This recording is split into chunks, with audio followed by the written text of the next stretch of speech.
kita ketemu tema menetapkan makna dan tujuan hidup. Ini menurut saya tema paling penting dari rangkaian tema bulan ini. Saya taruh di bagian paling akhir. Tema ini menjadi landasan semua tema sebelumnya. Kalau tema ini belum beres dalam diri kita, semua tema sebelumnya tidak ada artinya. Maka ini tema paling fundamental untuk kita menemukan ketentraman hidup menghadapi era ketidakpastian. Malam ini kita banyak membaca diri kita ya. Yuk kita buka diri kita lebar-lebar. Kita manfaatkan sisa waktu yang diberikan oleh Allah pada kita. Meskipun saya tahu sebagian besar malam hari ini yang hadir usianya masih muda. Tapi usia tidak jaminan bahwa jatah kita lebih banyak dibandingkan yang usianya lebih tua. Baik, bismillah kita mulai. Yang pertama saya awali dari ayat ya, biar ngajinya kelihatan serius. Judulnya ngaji. Surat Al-Mu'minun ayat 115. Ini sering sekali saya kutip ayat ini ya. Yang bunyinya afahasibtum annama khalaqnakum abasa wa annakum ilaina la turja'un.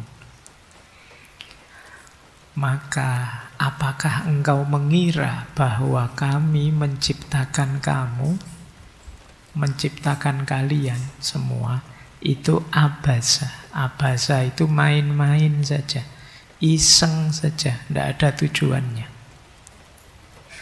Dan bahwa kalian tidak akan dikembalikan pada kami. Ini Allah menyindir kita. Kenapa sih kok banyak orang tidak serius gitu menjalani hidupnya, tidak sungguh-sungguh. Diberi aneka macam fasilitas jasmani dan rohani, dunia sekitar kita, lingkungan kita, alam semesta. Diberi fasilitas sebagus itu, selengkap itu, kok kita main-main saja? Kok kita tidak serius menjalaninya? Disindirlah oleh Allah, afahasibtum annama khalaqnakum abasa. Apa engkau anggap aku menciptakanmu itu iseng saja, sia-sia saja? Tidak. Ini untuk teman-teman ya yang Gen Z itu kan banyak yang hari ini banyak yang sentimental, merasa apa arti hidupku, apa makna kehadiranku. Itu terus Allah jawabannya ini, apa engkau kira aku menciptakanmu itu iseng saja, main-main saja? Tidak. Kita semua ini makhluk yang bernilai. Kita semua penting. Maka ayo menjalani hidup ini dengan serius. Nah ini, maka malam hari ini kita belajar menseriusi hidup, antara lain untuk menegaskan mengapa kita harus hidup dan kemana kita menjalani hidup ini. Itulah nanti makna hidup dan tujuan hidup. Baik, ini yang pertama ayat. Yang kedua, kalau ini quotes dari filosof eksistensialis yang terkenal sekali, menulis buku Man's Search for Meaning. Jadi manusia yang mencari makna, Viktor Frankl. Dia bilang begini, those who have a why to life can bear with almost anyhow. Kata beliau, mereka yang memiliki alasan untuk hidup. Jadi saya terjemahkan memiliki alasan ya. Makna letterleknya siapa yang punya mengapa. Maksudnya ya punya mengapa itu punya jawaban terhadap pertanyaan mengapa dalam hidupnya. Dia bisa menanggung segala cara untuk menjalaninya. How itu bagaimana? Dia bisa menanggung hampir segala macam bagaimana. Bagaimana itu kondisi hidup yang bagaimanapun.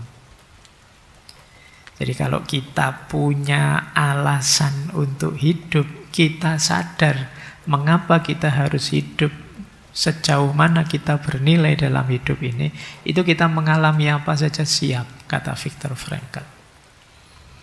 Yang membuat kita sering lemah, yang membuat kita sering rasanya hampa, tidak berarti, tidak penting, itu mungkin karena kita tidak punya sesuatu yang kita perjuangkan. Jadi berarti itu kita tidak punya why, mengapa. Mengapa saya harus hidup? Karena saya harus membahagiakan pasangan saya. Nah, ini mengapa. Mengapa saya harus hidup? Karena saya harus menunjukkan pada dunia bahwa itu ada mengapanya. Orang yang punya jawaban atas pertanyaan mengapa, dia siap menghadapi cerita hidup yang bagaimanapun. Asal nyampe ke mengapa tadi. Nah, mengapa itu pertanyaan yang paling menggelisahkan dibandingkan pertanyaan yang lain. Orang kalau ditanya mengapa terus-terusan itu bisa puyeng. Mengapa kamu ngaji filsafat malam hari ini? Ya karena ngaji itu penting, Pak. Mengapa ngaji itu penting? Karena ngaji itu membuat saya bisa berpikir jernih, Pak. Loh, mengapa kok berpikir jernih itu penting menurutmu? Ya karena hidup ini perlu berpikir, Pak. Mengapa hidup perlu berpikir? Oh, itu kayak tambah stres kamu itu. Tapi ketika kamu bisa jawab, menunjukkan kamu sungguh-sungguh.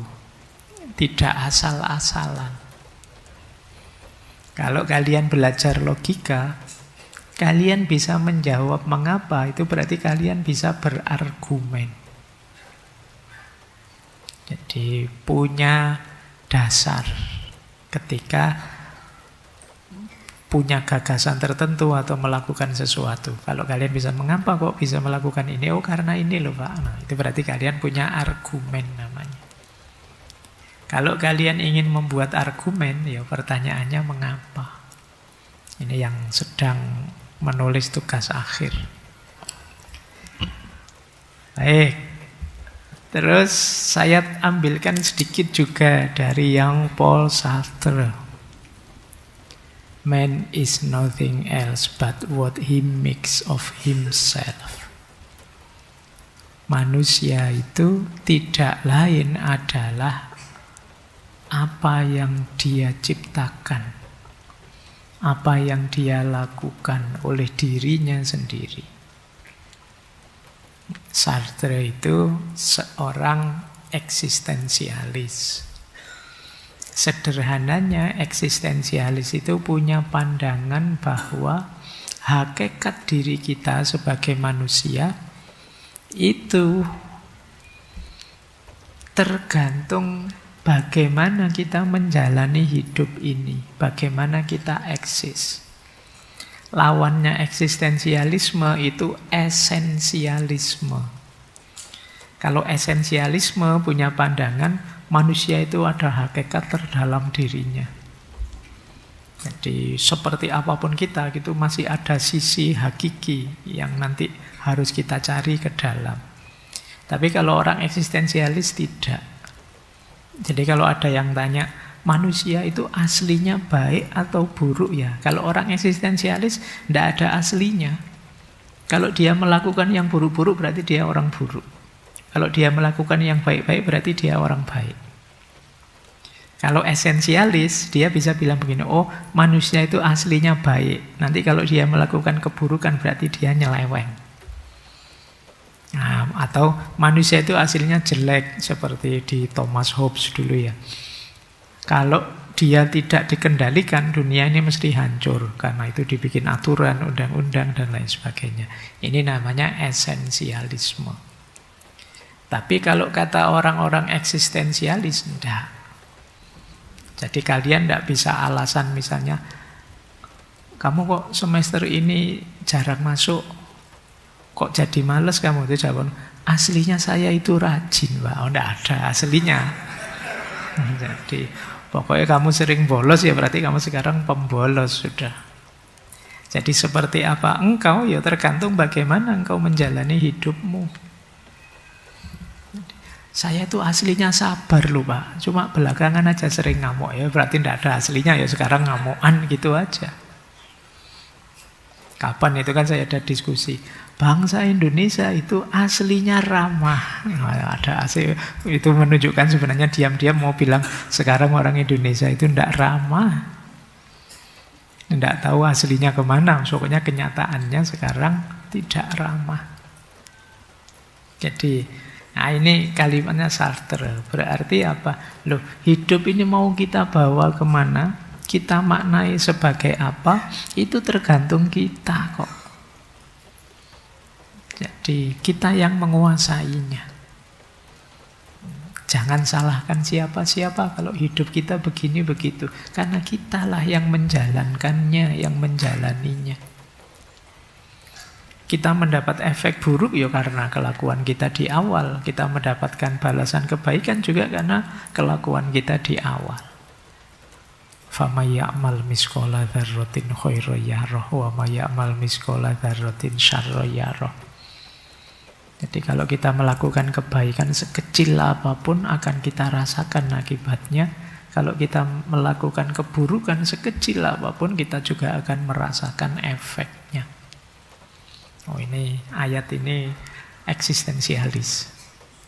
Jadi menegaskan bahwa apa yang kita lakukan ya seperti itulah kenyataan diri kita yang harus siap kita tanggung akibatnya. Baik, ini semoga sudah mulai tercium baunya arah diskusi kita malam hari ini. Ya, ini malam hari ini kita membahas makna hidup dan tujuan hidup. Kalau tujuan itu pertanyaannya apa yang ingin saya capai. Kalau makna hidup itu pertanyaannya mengapa hidup saya ini masih bernilai, masih bermakna. Ini nanti uraian kita panjang, kita kasih ilustrasi biar teman-teman gampang memahaminya. Jadi hidup tanpa makna tapi punya tujuan itu biasanya dangkal. Orang ingin senang-senang saja. Tapi hidup tanpa tujuan, punya makna saja, itu biasanya yang ngomong besar tapi tidak ada konkretnya. Tidak ada tujuannya.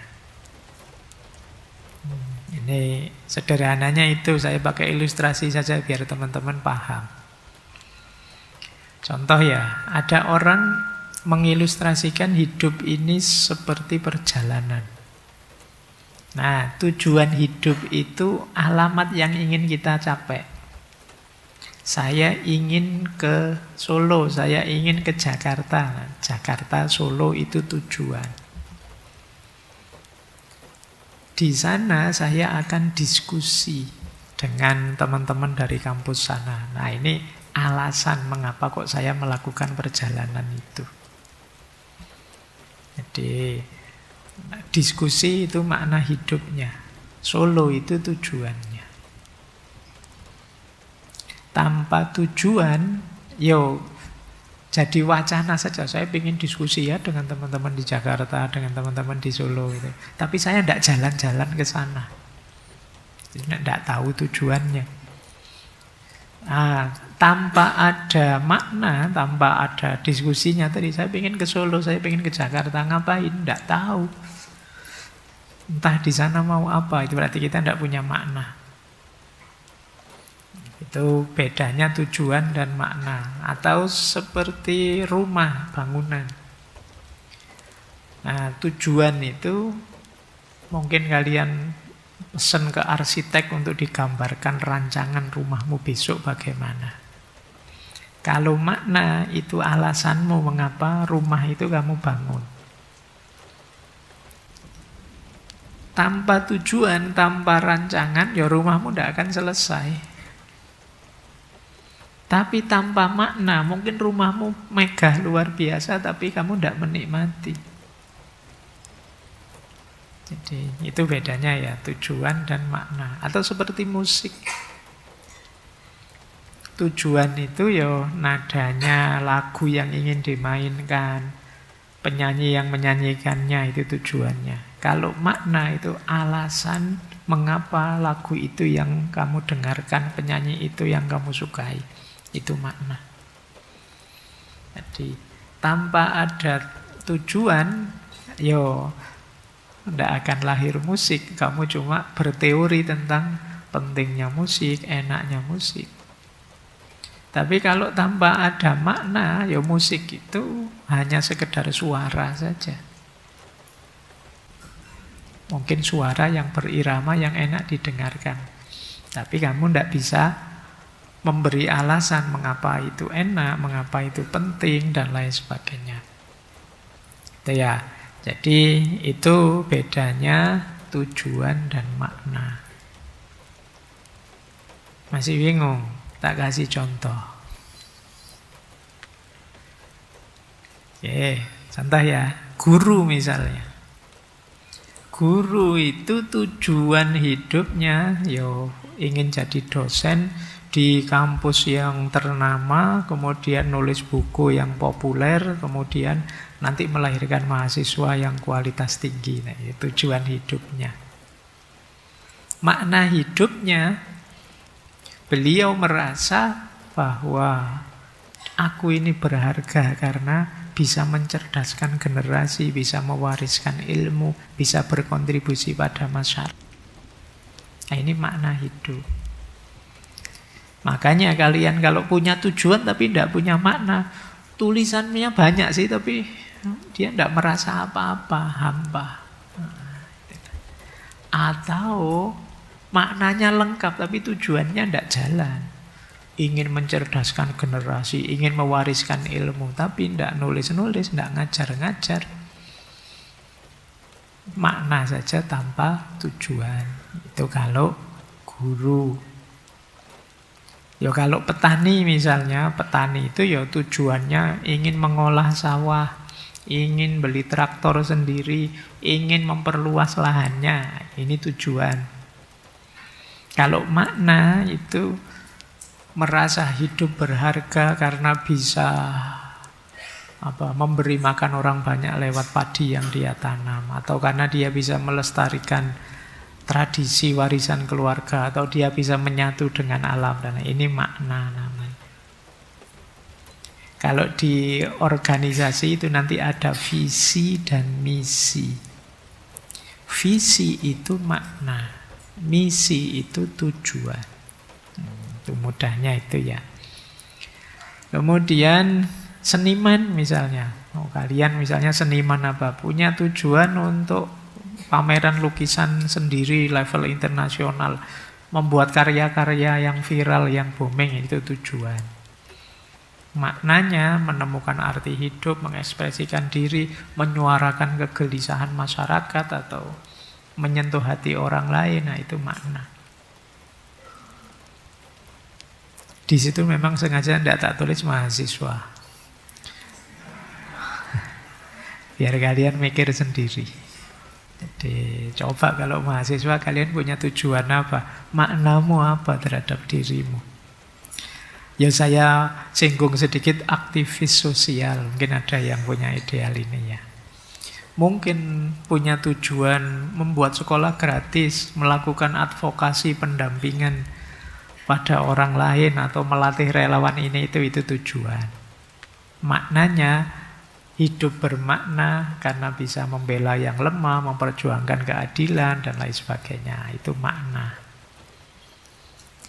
Nah, nanti ya sudah tak kasih ilustrasi, sudah tak kasih contoh. Buatlah untuk hidupmu sendiri. Jadi makna berarti kalian bertanya, apa nilai penting diriku? Dan kalau itu tujuan, ya apa yang aku tuju. Jadi kalau perjalanan itu, aku itu mau kemana? Kemudian, mengapa aku mau ke situ? Apa pentingnya ke situ? Baik, jadi ini nanti jadi kuncinya orang hidup. Hidup kalau tidak punya tujuan, tentu saja kalian tidak bisa menilai dirimu sukses atau tidak, maju atau tidak.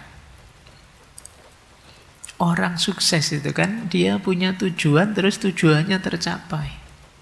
Lah kalau kalian tidak punya tujuan, mungkin kalian mencapai hal-hal tinggi, tapi kalau itu semula bukan tujuan, maka orang tidak menyebutnya sukses. Alhamdulillah Pak, saya lulus S2 misalnya. Terus, lah memang tujuanmu apa kok kuliah sampai S2 itu? Tidak tahu juga saya Pak. Apa pengen jadi dosen? Tidak juga rasanya, saya tidak bakat jadi dosen. Itu kalian ada capaian, tapi mungkin masih kebingungan kenapa kalian belum punya makna. Apa pentingnya kalian melakukan itu? Kayak kapan itu saya tanya ada mahasiswa tafsir, saya tanya, kalian kuliah di jurusan tafsir ini cita-citamu apa? Tidak tahu saya Pak, sebenarnya saya ingin dagang Pak. Iya, kuliah jurusan tafsir cita-citanya dagang ternyata. Saya khawatirnya nanti malah jualan ayat akhirnya. Jadi, oke ya. Loh, ini kelihatan simpel, tapi menenangkan. Kalian punya tujuan itu, orang kalau jelas tujuan itu kan lebih nyaman hidupmu, lebih tenang. Bahwa saya harus ke situ. Kalau belum punya, berarti kamu masih dalam kondisi bingung. Mau apa? Bayangkan, mau apanya belum jelas, kalian sudah melakukan sesuatu, sudah mencapai sesuatu, padahal itu mungkin tidak sama dengan keinginanmu nanti. Ini penting ya, jadi bahan renunganmu. Kalian sudah punyakah tujuan hidup dan makna hidup? Coba ya kita lihat sebentar, apa pentingnya tujuan, apa pentingnya makna di era yang kita sebut ketidakpastian hari ini. Tujuan hidup tadi seperti target. Apa sih pentingnya hari ini? Catatan saya setidaknya 3. Yang pertama, memberi fokus di tengah macam-macam distraksi, godaan di sekeliling kita kan hari ini banyak. Informasi membanjir. Kita kebingungan milih mana yang penting, mana yang tidak penting. Cara paling gampang apa? Kita punya tujuan. Jadi ketika ada informasi masuk, godaan muncul, kita bisa lebih kuat karena tujuan saya ke sana loh. Mungkin saya baca berita ini, terpengaruh berita itu, tapi saya tahu arahku harus ke sana. Bayangkan kalau kalian yang belum punya tujuan, tergoda oleh utara, kalian ke utara, tergoda oleh selatan, kalian ke selatan. Kalian mudah terdistraksi. Tapi dengan punya tujuan yang jelas, kalian bisa punya fokus. Yo kadang-kadang terlena sebentar, tapi bisa cepet-cepet balik. Oh saya harus ke sana, wong tujuanku kemarin itu. Nah ini pentingnya kita punya tujuan. Yang kedua, punya tujuan itu mengurangi kecemasan akan masa depan. Karena apa? Ya paling tidak kalian sudah bisa membayangkan ke depan apa dan bagaimana dirimu. Meskipun juga tidak pasti, tapi kan kalian jelas targetnya sehingga bisa siap-siap sejak sekarang. Tapi yang tidak punya tujuan, ya dia akan kebingungan. Siap-siap untuk apa? Gitu. Jadi kalian tambah cemas tentang masa depan. Kalau punya tujuan, kondisi mungkin berubah, tapi kan kita tinggal beradaptasi, menyesuaikan, tidak masalah. Lebih tenang. Kemudian punya tujuan itu membuat kita mudah beradaptasi. Jadi kalau punya tujuan kan saya ke sana, oh jalannya ditutup, ya sudah saya lewat melipir lewat kiri kan. Tapi kalau kalian tidak punya tujuan, ya bingung ini, jalannya ditutup. Itu wong saya juga belum punya jalan, belum punya tujuan, jalannya ditutup, saya juga tidak jelas. Ini nutup jalan saya apa bukan? Intinya, eranya era ketidakpastian, kalau kalian sendiri juga tidak pasti, tidak punya tujuan, tidak punya makna hidup, selesai sudah. Hidupmu isinya adalah tekanan, stres, kebingungan. Itu yang membuat kalian belakangan rasanya hidupmu lelah. Kalian tidak punya tujuan. Oke, kita lanjutkan. Kalau makna, Pak, apa pentingnya? Orang punya makna itu bisa membuat dia lebih kuat. Jadi, kalau kita punya makna hidup yang jelas, kita sadar nilai diri kita. Punya tujuan, tapi kok gagal, tidak masalah, ayo diulang lagi. Karena kita punya makna diri yang jelas. Yang kedua, mencegah kekosongan eksistensial. Mencegah kehampaan. Ini penyakitnya orang era hari ini, itu kan rasanya hampa. Sudah mencapai sesuatu tapi terus ngapain? Kalian mati-matian pengen lulus. Begitu lulus, iya sih setelah ujian senang, tapi setelah lulus terus hampa lagi. Ini terus mau apa saya ini? Jangan-jangan besok ya sudah kerja tapi juga tidak bisa menikmati, hampa juga. Jangan-jangan setelah nikah juga begitu. Ternyata nikah itu kayak gini ya. Tidak seperti bayangan. Kenapa? Kalian tidak punya makna hidup. Sehingga tidak bisa memaknai apapun di sekelilingmu. Makna hidup itu seperti kacamata. Yang kalian melihat apapun dengan kacamata itu. Tapi kalau tidak punya makna hidup, kamu tidak punya frame, tidak punya kacamata untuk memahami hidupmu. Jadi kalau ditanya, ini penting tidak? Ini baik tidak? Kamu tidak bisa jawab. Nanti kita lihat ya, makna hidup itu ada banyak tipenya.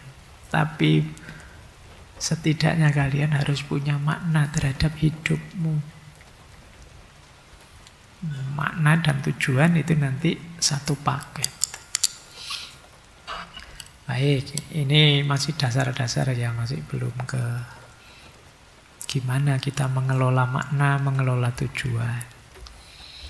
Intinya, kalau dengan kata-kata yang ringkas, tujuan itu memberi kita arah hidup.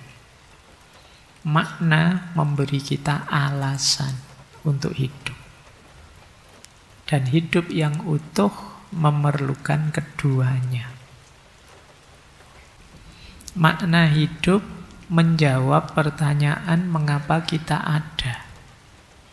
Tujuan hidup menjawab pertanyaan bagaimana kita harus berjalan.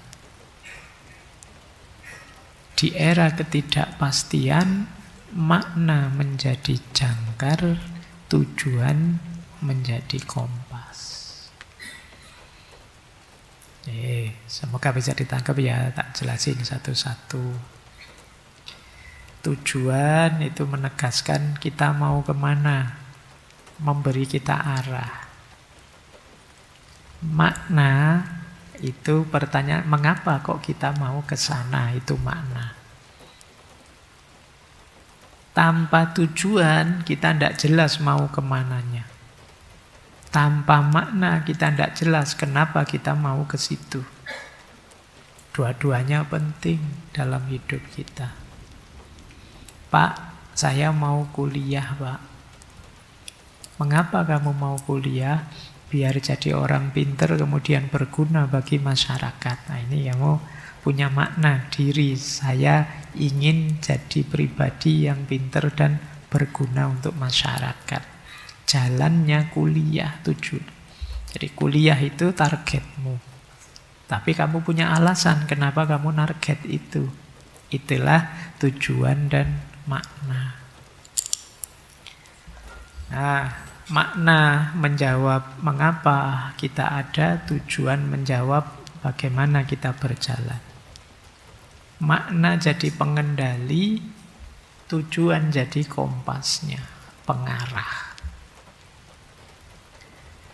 Semoga sudah dipahami ya sekarang bedanya dua aspek ini. Antara makna hidup dan tujuan hidup. Yuk kita pelan-pelan sekarang mulai masuk. Bagaimana cara kita membangunnya.